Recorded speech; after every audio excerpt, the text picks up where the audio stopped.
చూపిస్తున్నాను అనమాట. రండి.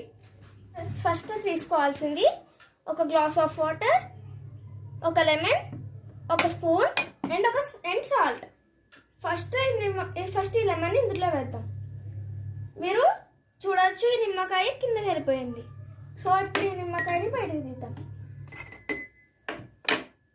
తర్వాత సాల్ట్ వేద్దాం, హాఫ్ స్పూన్ ఆఫ్ సాల్ట్.